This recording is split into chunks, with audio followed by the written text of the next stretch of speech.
మనుషులు అపనమ్మకస్తులు అయితే అవుతుండొచ్చు, కానీ దేవుడు నమ్మకమైన వాడు అనే మాట అద్భుతమైన మాట. మనుషులు అబద్ధీకులు అవుతారేమో, కానీ ఆయన ఎప్పటికీ సత్యవంతుడే. ఎంతమంది లోకం ప్రతి మనుషుడు ఒక్కడు అబద్ధీకుడైనా దేవుడు సత్యవంతుడు కాక తీరడు. Praise the lord. మూడవది, దేవుడు అన్యాయస్తుడు ఎంత మాత్రము కాదు. ఈ మూడు మాటలు ఒక సందర్భాన్ని ఉటంకించి ఆయన మాట్లాడాడు. యూదుల గురించి మాట్లాడుతూ ఈ విషయాలు మాట్లాడాడు. అయితే ఆ సన్నివేశాన్ని కాస్త పక్కన పెట్టి, ఆ సందర్భాన్ని పక్కన పెట్టి ఈ మూడు మాటల్ని ప్రస్తుత మన స్థితికి అన్వయించుకుందాం. భక్తి జీవిత సాధనలో ఈ మూడు ప్రశ్నలు దేవునితో నడుస్తున్న మనకి కొన్ని సందర్భాల్లో ఎదురయ్యే అవకాశం ఉంది. మొట్టమొదటిది, దేవుడిని నమ్ముకున్నాను, దేవుడే నాకు సహాయం చేస్తాడని ఎదురు చూస్తూ ఉన్నాను, దేవుడే నా కృప చూపుతాడని నిరీక్షిస్తున్నాను, ఆయన మీద పెట్టుకున్న నమ్మకాలు ఏమి నెరవేరేటట్టేం కనపట్టల్లా, నా ఆశలన్నీ అడియాశలే అయిపోయేటట్టున్నాయి. ఏమన్నబ్బా, దేవుణ్ణి నమ్మి దేవుని కోసం ఎదురు చూసినా నా ఆశ తీరలేదు, నా నిరీక్షణ ఫలించలేదు అని మనం దేవుని ముందు పెట్టుకున్న విషయాల్లో కొన్ని డిలే అయినప్పుడు, ఆలస్యం అయినప్పుడు, జరగనప్పుడు, వాటికి ప్రతికూలమైనవి ఆపోజిట్లో జరిగినప్పుడు దేవుని మీద పెట్టుకున్న నమ్మకం కూడా వమ్మైపోయింది. అంటే ఆ మాటలో మనం చెప్పకనే ఏం చెప్తున్నామంటే దేవుడు కూడా ఈ విషయంలో నమ్మకంగా లేడు. ఇశ్రాయేలు ప్రజల్లో కొంతమంది భక్తులు అడిగారు, తొల్లిటి నీ కృపాతిశయములు ఎక్కడా, నీ వాగ్దానములు ఎక్కడా? ఏమయ్యా నమ్మదగిన దేవుడా, వాగ్దానాలు చేశావు కదయ్యా, ప్రామిసులు చేశావు కదయ్యా, మరి నీ బిడ్డల్ని హింసిస్తుంటే, వేధిస్తుంటే, దుఃఖపెడుతుంటే, బాధ పెడుతుంటే, నీ పిల్లలు శ్రమ నొందుతుంటే నీవు చూచి చూడనట్లు ఉంటావేమయ్యా? నీ సేవకులని ప్రత్యేకించితివే, కీడేమి రానీయనంటివే. నీ సేవకులనే వేధించు వారిని ఆటంకపరచకుంటివే.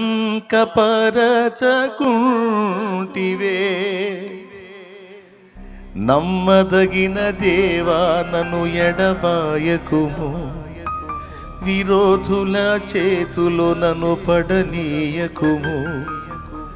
నమ్మదగిన దేవా నన్ను ఎడబాయకుము, విరోధుల చేతులో నన్ను పడనీయకుము.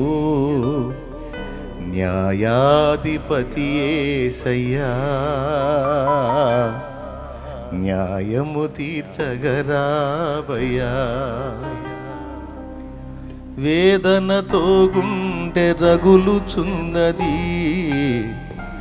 ఆదరణే లేక కుములుచున్నది. నాటి భక్తుల వేడుకోలు. ఏమయ్యా నమ్మదగిన దేవుడా, నేను నమ్మదగిన వాడిని రాయించాలే. ఏంది ఇదేనా నమ్మకత్వం? ఏంది మా పరిస్థితులు?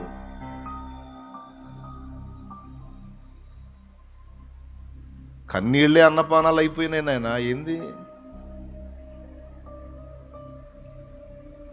నిన్ను ముట్టినోడు నా కంటి పాపను ముడతాడన్నావు, ముట్టినోడు బ్రహ్మాండంగా తిరుగుతున్నాడు, ముట్టబడ్డోడు నేను గుల్లైపోయాను. ఏమయ్యా నమ్మదగిన దేవుడా?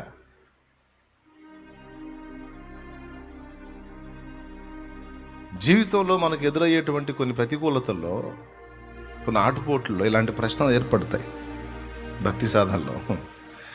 అంటే హోల్ హార్టెడ్గా అనం, హృదయపూర్వకంగా అనం. అది హృదయ లోతుల్లోంచి వచ్చిందో నోటి మాటో ఆయనకు తెలుసు. ఎట్లా అంటాం హృదయపూర్వకంగా ఆ మాట? అనలేం. అన్ననాడు ఇంకా ఆయన వదిలిపెట్టినట్టే.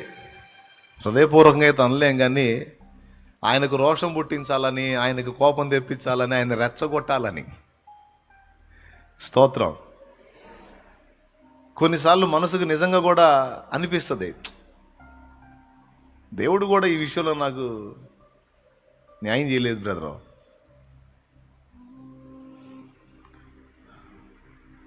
చాలా వచనాలు ఉన్నాయి. సాధారణంగా మనుషులకు కలుగు శోధన తప్ప మరి ఏది మీకు కలగలేదు. దేవుడు నమ్మదగినవాడు. కొరింథీయులకు రాసిన మొదటి పత్రిక 10వ అధ్యాయము 13వ వచనం అనుకుంటాను. 12-13 వచనాలు, 13 కదా, అందులో ఉంది. సాధారణంగా మనుషులకు కలుగు శోధన తప్ప మరి ఏది కూడా మీకు సంభవింపలేదు. దేవుడు నమ్మదగినవాడు. అద్దుగో, ఇట్లా ఈ మాట చాలా చోట్ల ఉంటుంది. దేవుడు నమ్మదగినవాడు. కానీ కొన్నిసార్లు ఆయన తన నమ్మకత్వాన్ని కోల్పోయాడేమో.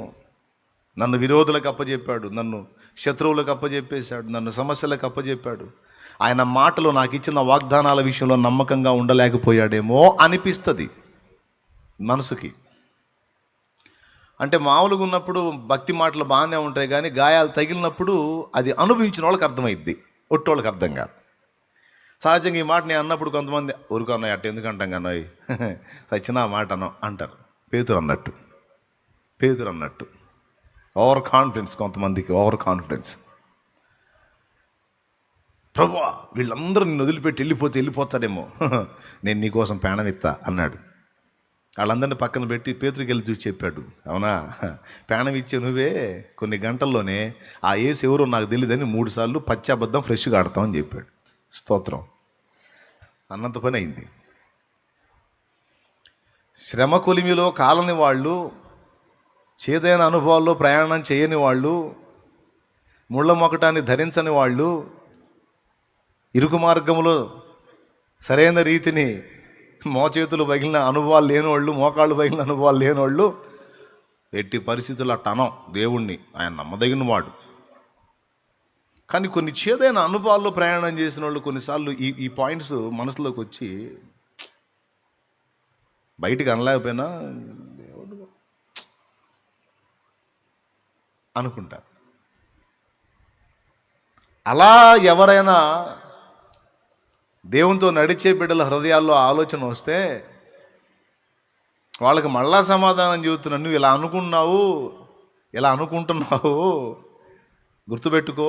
నీకు అర్థం కాకపోయింది, కానీ నేనైతే నీ విషయంలో, నీకు ఇచ్చిన వాగ్దానాల విషయంలో, నేను నీ పట్ల చేస్తానన్న కార్యాల విషయంలో, నీకు నిర్ణయించినటువంటి సమస్తం విషయంలో నేను నమ్మకస్తుడినే అంటాడు. మరి ఏది నీ నమ్మకత్వం అంటే తెలిసే నాటికి నీకు తెలిసిద్దిలే అంటాడు. ఇప్పుడు నీకు తెలియకపోయినా తెలిసే నాటికి తెలిసిద్దిలే, మౌనంగా ఉంటాడు. సో పాయింట్ నెంబర్ 1, దేవుడు నాకు ఇచ్చిన మాట విషయంలో నమ్మకంగా ఉండలేకపోయాడేమో అన్న ప్రశ్న భక్తులకు కొన్ని దఫాల్లో, కొన్ని సందర్భాల్లో ఏర్పడుతుంది. ఎందుకు ఇంత ఖచ్చితంగా చెప్తున్నానంటే బైబిల్లోనే రాసుంది. భక్తులు అడిగారు, ఎందాక నువ్వు మౌనంగా ఉందువు అన్నాడు ఒక భక్తుడు దేవుణ్ణి. అర్థమైందా? ఏమన్నాడు? అట్లయితే మీరు తెలుసుకోవాలి, సర్వశక్తుడు నాకు అన్యాయం చేశాడు అంటాడు. మరి ఆ అనుభవాలు పొందినోడికి వచ్చింది ఆ డైలాగ్. మామూలుకి ఎందుకు వచ్చింది? మామూలు పెద్ద పెద్ద మాటలు మాట్లాడతారు. ఏ మాటలు? అసలు కనకూడదు మనం అని. అసలు కనకూడదు మనం, అసలుకి ఏందనుకున్న దేవుడు అమ్మో. కానీ ఏవో అనుభవాన్ని పొందినోడు ఖచ్చితంగా ఇదే స్వభావం వెల్లడి చేస్తాడు. ఎందుకంటే ఆయన అన్ని విషయాల్లో జాగ్రత్తగా ఉన్నాడు, కానీ శ్రమ పొందాడు. చూపిస్తాను, ఏం టెన్షన్ పడద్దు. మొట్టమొదట ఏబు గ్రంథం 13వ అధ్యాయంలో ఫ్రెండ్స్ దేవుడి పక్షంగా మాట్లాడుతుంటే ఏమంటున్నాడు? 13:7 ఒకసారి చూడండి. దేవుని పక్షముగా మీరు అన్యాయపు వాదన చేయదు. దేవుని పక్షం వహించి మీరు న్యాయవాదన చేయటంలో అన్యాయపు వాదన చేస్తున్నారు అన్నాడు. పక్కన పెడదాం. 19:6 చదువు. అలాగైతే దేవుడు నాకు అన్యాయము చేసిననియు తన వలలో నన్ను చిక్కించుకునిననియు మీరు తెలుసుకొనుడి. ఓకేనా? ఉందా? అన్నాడా లేదా? ఏమన్నాడు? నేను న్యాయవంతుడినే, నేను పర్ఫెక్టే, దేవుడే నాకు అన్యాయం చేశాడు. అట్లా అనకూడదు ఏమంటారు వాళ్ళు. అనకూడదు ఏందా? మరి నేను చేసిన తప్పేం చెప్పు. ఎవడికి ద్రోహం చేశా, ఎవడికి దుర్మార్గం చేశా, ఎవడి కడుపు కొట్టా, ఎవడి నోటికాడి తీసేసా, ఎవడిని అన్యాయం చేశా చెప్పు. నాకెందుకు ఈ పరిస్థితి? సమస్తం కోల్పోయానే. ఆఖరికి దేహం కూడా రోగంతో మొత్తబడిందే. కాబట్టి దేవుడు నాకు అన్యాయం చేశాడని నేను అంటే తప్పు కాదంటాడు. శ్రమ కొలిమిలో కాలుతున్న వాడికి ఏదో ఒక ఘట్టంలో ఈ డౌట్స్ వస్తాయి. నంబర్ 1, ఆయన తన వాగ్దానాల విషయంలో నన్ను పక్కన పెట్టేశాడు, నెరవేర్చలేదు. ఈ విషయంలో ఆయన నమ్మకంగా నాకు కార్యం చేయలేకపోయాడు అనిపిస్తుండొచ్చు. ఎప్పుడన్నా నిజంగా మనలో మన మాట ఒప్పుకుందాం. ఎప్పుడన్నా నీకు అనిపించిందా? నాకు అనిపించిందన్నా కొన్నిసార్లు అంటే చెయ్యొద్దు. నాకు కొన్ని మాటలు ఇచ్చాడు, అవి నెరవేర్చినందున ఏది నాకు దేవుడు ఏం చేశాడు అన్న క్వశ్చన్ నాకు వచ్చింది అన్నది చెప్పు. ఓకేనా? వచ్చిందా? లైవ్లో ఉన్న వాళ్ళని కలిదిద్దాం, కొంచెం జూమ్లో ఉన్న వాళ్ళని, లైవ్లో ఉన్న వాళ్ళని కూడా కలిదిద్దాం. మీకు వచ్చిందా?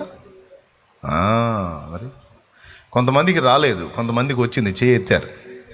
ఎందుకునైనా నాకు ఈ పరిస్థితి అని. థ్యాంక్ యూ యథార్థంగా ఒప్పుకున్నందుకు.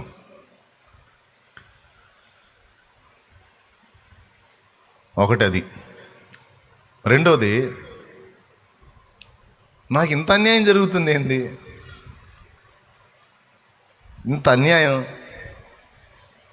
అన్యాయం జరుగుతుంటే నాకు అన్యాయం చేసిన వాళ్ళు బాగానే ఉన్నారు, అన్యాయం అయిపోతున్నాను. దేవుడు ఎవరికి సపోర్ట్ చేస్తున్నాడు? నాకు అన్యాయం చేసిన వాళ్ళకా నాకా? దేవుడి దగ్గర కూడా న్యాయం లేదు బ్రదరు. అన్నోళ్ళు ఉన్నారు, దేవుడి దగ్గర కూడా న్యాయం లేదండి, ఏందో అని విరక్తి చెందిన వాళ్ళు ఉన్నారు. 2, నమ్మదగిన వాడిని అంటాడు, కొన్నిసార్లు నమ్మకంగా ఆయన లేడు. సత్యవంతుడు అంటాడు, కొన్నిసార్లు ఆయన ఇచ్చిన మాటలు ఆయనే రద్దు చేసేశాడు. న్యాయవంతుడు అంటాడు, జరుగుతున్న అన్యాయాన్ని ఎదిరించడు. ఈ 3 మాటలు కొన్నిసార్లు కొంతమంది భక్తుల జీవితంలో ప్రశ్నార్థకమయ్యాయి. మీకు తెలీదు, ఒకవేళ మీకు ఇలాంటి అనుభవాలు ఎదురు కాకపోయి ఉండొచ్చు.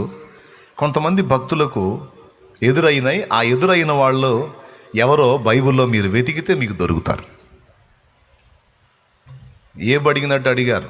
ఇంకా కొంతమంది కీర్తనలు అడిగారు. తొల్లిటి నీ కృపాతిశయములు ఎక్కడా అంటే, ప్రారంభంలో నువ్వు చూపినటువంటి ఆ కృప, దాని యొక్క అతిశయం ఇప్పుడు ఏదయ్యా? ఎందుకు మమ్మల్ని ఎట్లా శ్రమల పాలు చేసావు? ఎందుకు ఎట్లా మమ్మల్ని అప్పచెప్పావు? మేము నీ పిల్లలం కాదా? నువ్వు మా తండ్రివి కదా? మమ్మల్ని నడిపించలేదా? మమ్మల్ని పిలవలేదా? మమ్మల్ని రక్షించలేదా? పోషించలేదా? మా పక్షం వహించలేదా? ఎందుకయ్యా మమ్మల్ని ఎట్లా అప్పచెప్పావు? ఈ 3 దేవుని విశ్వాస్యత విషయంలో ప్రశ్న, దేవుని సత్యమంత్వం విషయంలో ప్రశ్న, దేవుని న్యాయ విధి విషయంలో ప్రశ్న ఏర్పడినప్పుడు ఒక విచిత్రమైన మాట చెప్తాను నేను. దీన్ని మనసులో పెట్టుకోండి. మన మైండ్ని ఎలా ఫిక్స్ చేసుకోవాలో చెప్తున్నాను నేను. 4వ మాట కూడా, దేవుని చర్యలు కొన్నిసార్లు పిచ్చితనంగా నీకు అనిపిస్తాయి. కొన్నిసార్లు అన్యాయం చేశాడేమో అనిపించింది నీకు. కొన్నిసార్లు నీకు ఇచ్చిన వాగ్దానాలు తప్పిపోయి సత్య విషయంలో బలహీనపడ్డాడేమో అనిపించింది. కొన్నిసార్లు నీకు నమ్మకంగా అన్ని విధాలా ఆదరించలేదేమో అనిపిస్తుంది. ఈ 3 కాకుండా 4వది, కొన్నిసార్లు ఆయన చేష్టలు వెర్రి చేష్టల్లాగా నీకు అనిపించవచ్చు, పిచ్చి చేష్టల్లాగా నీకు అనిపించవచ్చు. స్తోత్రం. అయినా సరే ఈ 4 నీకు స్పష్టంగా చెప్పా. జీవితంలో ఎప్పుడు మర్చిపోకూడదు. గతంలో ఆ మధ్యకాలంలో ఒకసారి చెప్పా, మళ్ళీ ఒక్కసారి చెప్తున్నా ఇదే పాయింట్. ఆయన అన్యాయమే చేశాడు అనుకో, ఆయన నీకు నమ్మకంగా ఉండలేదే అనుకో, వినండి, ఆయన నీకు ఇచ్చిన మాట ఇవ్వకుండా తప్పిపోయాడని అనుకో, అయినా సరే నువ్వు ఆయన్ని ప్రేమించాలి. ఇది భక్తి.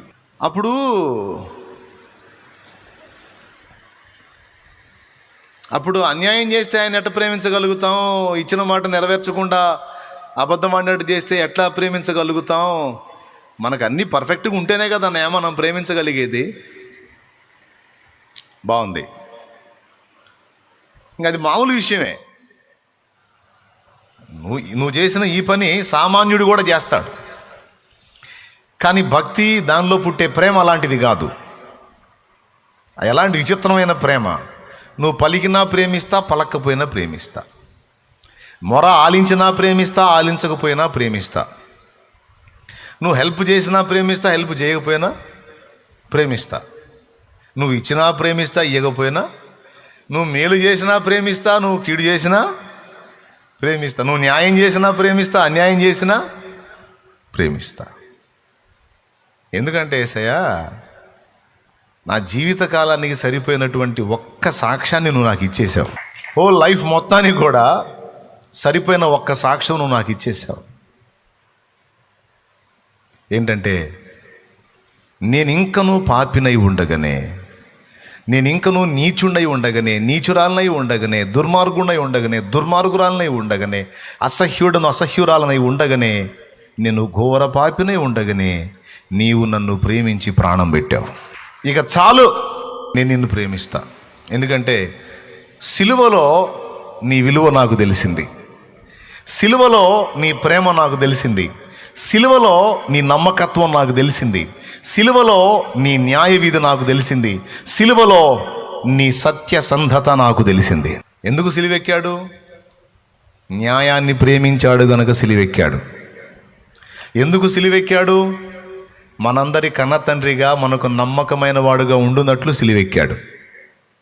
ఏ నమ్మకత్వం, ఏ సత్య విషయం, ఏ న్యాయ విషయంలో మనకు డౌట్స్ వచ్చినాయో ఆ మూడిటికి సిలువలో సమాధానం చెప్పాడు. ముందే చెప్పేశాడు. స్తోత్రం చెబుతారా? సిలువ ఉందా ఆయనక? ఉందా? అందుకు సిలువ పెట్టేది. సిలువకు దండం పెట్టమని కాదు. ఆ సిలువను చూసినప్పుడు అందులో కొన్ని సంగతులు గుర్తు రావాలి నీకు. న్యాయం కోసం సిలువెక్కాడండి. న్యాయం ప్రకారం పాపం చేసినోడు శిక్ష పొందాలి, అది న్యాయం. లంచం తీసుకొని వదిలేస్తే అన్యాయం, పాపం. మరి ఇప్పుడు మనం పాపం చేసాము, మనం పాపాలు పోవటానికి మనం ఏదో లంచాలు ఇస్తే ఈ దేవుడు తీసేసుకొని వదిలేస్తాడన్నది మనం గతంలో నమ్మింది. అది న్యాయం లేదు అందులో. కానీ ఇందులో న్యాయం ఉంది. ఏంటంటే, పాపం చేసిన వాడు శిక్షార్హుడు, శిక్ష పొందాలి. పొందాలంటే మొత్తాన్ని కలిపి అగ్నిగుండానికి పంపాలి. అలా జరగకుండానట్లు న్యాయానికి సమాధానం చెప్పాలి గనుక, న్యాయాన్ని గౌరవించిన వాడు గనుక, న్యాయాన్ని ప్రేమించిన వాడు గనుక, తన సింహాసనానికి న్యాయము కూడా ఒక స్తంభం గనుక దాన్ని రెస్పెక్ట్ చేస్తూ దేవుడు న్యాయం ప్రకారం మనందరి మీదికి రావాల్సిన శిక్ష తన మీదికి తీసుకొని తన పరిశుద్ధ దైవరక్తము ద్వారా సర్వ మానవాళి పాప శాప విమోచనకై ప్రాయశ్చిత్తార్థ బలిగా తానే తన్ను తాను అప్పగించుకున్నాడు. దేన్ని ప్రేమించి? మనం అంటాం నన్ను ప్రేమించి అని. నిన్ను సెకండు, ముందు న్యాయాన్ని ప్రేమించాడు ఆయన. ఇప్పుడు చెప్పండి, ఆయన న్యాయవంతుడా కాదా? న్యాయాన్ని ప్రేమించి ప్రాణం పెట్టకపోతే ఆ ప్రాణం పెట్టిన దానిలోనే న్యాయం సంగతి నీకు అర్థమవుతుంది. న్యాయాన్ని ప్రేమించకపోతే ప్రాణం పెట్టడు. అందుకే, లేకపోతే మనవాళ్ళగా ఏదో ఒక యాత్ర చేయండి రా పోయిద్ది పోండి, 40 రోజులు స్పెషల్ భక్తి చేయండి రా పోయిద్ది పోండి, ఇట్లాంటి ఆప్షన్లు ఏం లేవు. శిక్ష బిడ్డన్నా పొందాలా, తండ్రి అన్నా పొందాలా, అప్పుడే న్యాయం ఒప్పుకుంటుంది. అమౌంట్ బిడ్డన్నా కట్టాలా, తండ్రి అన్నా కట్టాలా, అప్పుడే న్యాయం ఒప్పుకుంటుంది. కాబట్టి మనందరం ఆయన పిల్లలం గనక, అండ్ పాపులం గనక, మనందరినీ కన్న తండ్రి ఆయన పరిశుద్ధుడు గనక, మనందరం ఆయన పిల్లలం గనక, అదే సమయంలో ఆయన న్యాయవంతుడు గనక మనల్ని ప్రేమించాడు, న్యాయాన్ని ప్రేమించాడు. సో న్యాయమునకు గౌరవాన్ని ఇచ్చాడు గనక ఆ న్యాయాన్ని గౌరవించి తనను తాను ఆహుతి చేసుకున్నాడంటే, ఒక్క మాట సింపుల్గా, న్యాయము అంటే యేసయ్యకి ఎంత గౌరవం అంటే తన ప్రాణం కంటే ఎక్కువగా న్యాయాన్ని గౌరవిస్తాడు ఆయన. కాబట్టి సిలువలో నీకు అన్ని రుజువులు చూపించేశాడు కనుక, మళ్ళా నాకు అన్యాయం చేశాడు, మళ్ళా నాకు నమ్మకంగా లేడు, మళ్ళా నాకు సత్యవంతుడు కాదు, ఏందో పిచ్చి పిచ్చి పనులు చేస్తున్నాడంటే నీ బుర్ర పని చేయట్లా. స్తోత్రం. అర్థమైందా?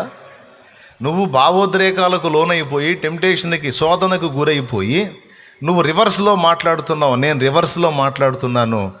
నీకు దేవుడు తానేమై ఉన్నాడో, తన తత్వం ఏంటో అన్నీ అందులో చూపించాడు నీకు. దేవుని ప్రేమ సిలువలో దొరుకుతుంది, దేవుని న్యాయవిధి సిలువలో దొరుకుతుంది. ఎంత నమ్మకం అండి మనకైనా. మన మంచి పిల్లలమని ప్రాణం పెట్టాడా?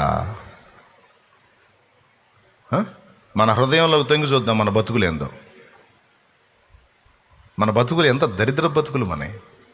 మామూలు పాపాలా? మనమే కాదు, ప్రతి మానవుడు పాపే. కొంతమంది శరీరంతో చేశారు, కొంతమంది మనసులో రకరకాలుగా, మాటలతో కొంతమంది, చూపులతో కొంతమంది, ఆలోచనలో కొంతమంది, చేతలతో కొంతమంది, నడతలో కొంతమంది. ఎన్నో దోషాలు. ఇన్ని దోషాలు కలిగి ఇంత ఘోరమైన పాపులమై ఉండగానే ఒక కన్న తండ్రిగా మనకు బహు నమ్మకస్తుడై ఉండి, ఏమమ్మా ఏం తెగ లబలబలాడుతున్నావు, నా పిల్లలని ఏం చేశారు, ఏం చేశారంట, నమ్మకంగా వాళ్ళకి ఏదో కుప్పైపోతున్నావు. అమ్మేమంట తెలుసా? ఏడిశారు వాళ్ళు నమ్మకస్తులు కాకపోతే కన్న తల్లిగా నేను నమ్మకస్తురాలుగా ఉంటాను. ఏం తపన పడుతున్నావు, నువ్వు ఎంతసేపు కష్టపడ్డావు, ఎంతసేపు ప్రయాసపడ్డావు, మరి నీ మాట దక్కిచ్చారా? నీ పరువు బజాట్లోకి లాగారుగా. నమ్మకంగా తినక వాళ్ళ కోసం కష్టపడ్డావు, మరి నీకు వాళ్ళు నమ్మకంగా ఉన్నారుగా. నీ కూతురు నీ మాటిందా? నీ కొడుకు నీ మాటిన్నాడా? నువ్వు వద్దురా అన్నదాన్ని పోయి చేసుకొచ్చాడు, నువ్వు వద్దురా అన్న వాడిని పోయి చేసుకొచ్చుకుంది. నువ్వేమో నమ్మకంగా పస్తులు ఉండి తిప్పలు పడి నానా గడ్డి తిని గాదం తిని వాళ్ళకి అన్ని దాచిపెట్టి వాళ్ళకి భవిష్యత్తు ఏర్పాటు చేసావు. మరి నువ్వు వాళ్ళకి నమ్మకంగా ఉన్నావు పాప అంకితం, వాళ్ళు నీకు నమ్మకంగా ఉన్నారా? అప్పుడు తండ్రి ఏమంటాడు తెలుసా? ఏడిశారు. వాళ్ళు నమ్మకస్తులు కాకపోతేనే కన్నవాడిని గనుక కన్న నేరానికి నేనన్నా వాళ్ళకి నమ్మకంగా ఉండాలి. ఏమమ్మా నా భర్త నా భర్త నా భర్త నా భర్త నా పేణం అన్నావు, పెట్టాడు ఇంకో కొంపటే. బాగా అయిందా? పెట్టాడు ఇంకో కొంపటి పెట్టాడు, లెగితే ఆడనే ఉంటున్నాడు. ఇక స్తోత్రం. అప్పుడు నువ్వేమన్నా ఏడిచాడు దరిద్రుడు, తాను నమ్మకస్తుడు కాకపోయినా నేను అతని భార్యగా నా మట్టుకు నేను నమ్మకంగా ఉండాలి. ఆడు చెడిపోయాడని నేను చెడిపోయేదా? కొంతమందికి ఈ విధమైన ప్రతీకారం తీర్చుకోవాలని ఉంటుంది. నువ్వు ఫోన్లో మెసేజ్లు పెడితే నేను పెట్టుకోలేండి, నీకు దొరికి నాకు దొరుకుతాడు, ఇటు మెసేజ్లు పెట్టంటే చేస్తుంటుంది. అప్పుడు వాడు పంది అయ్యా, నువ్వు కూడా పంది అవుతుంది. 2 పందులే ఇంట్లో. స్తోత్రం. అర్థమైందా? సింపుల్గా వాడు వెధవైతేనే నేనన్నా నమ్మకంగా ఉండాలి, నేను నమ్మకంగా ఉంటా అంతే. ఏమయ్యా నా భార్య అన్నావు, నీ భార్య సంబడం తేలిందిగా, నీ భార్య నీకు నమ్మకంగా ఉండలేకపోయిందిగా. ఆ దరిద్రపు దాన్ని, ఆ దిక్కుమాలిన దాన్ని, ఆ నీచురాల్ని ఎలా ప్రేమిస్తావు నువ్వు? నీ కళ్ళ ముందు పాపం చేసింది కదా, నీ కళ్ళారా చూసావు కదా, ఎట్లా ప్రేమిస్తావు? పోనీ అన్నా దాని పొందు, అది నా విషయంలో నమ్మకంగా లేకపోయినా నేను ఆ విషయంలో నమ్మకస్తుడుగానే ఉండాలనుకున్నా. ఇవన్నీ ఎవరు ఆదర్శమో తెలుసా? ఇవన్నీ ఎవరు మనకు ఆదర్శం తెలుసా? మన ప్రభు. మనము ఆయనకు ఒక అపనమ్మకస్తురాలైన భార్య, ఆయన మాత్రం మనకు ఒక నమ్మకస్తుడైన భర్త. మనం ఆయనకు ఒక అపనమ్మకస్తులైన పిల్లలం, కానీ ఆయన మన ఎడల ఒక నమ్మకమైన తండ్రి, నమ్మకమైన నాన్న. ఇబ్బంది పడవాకండి, తెలుసుకోండి అంతే చాలు.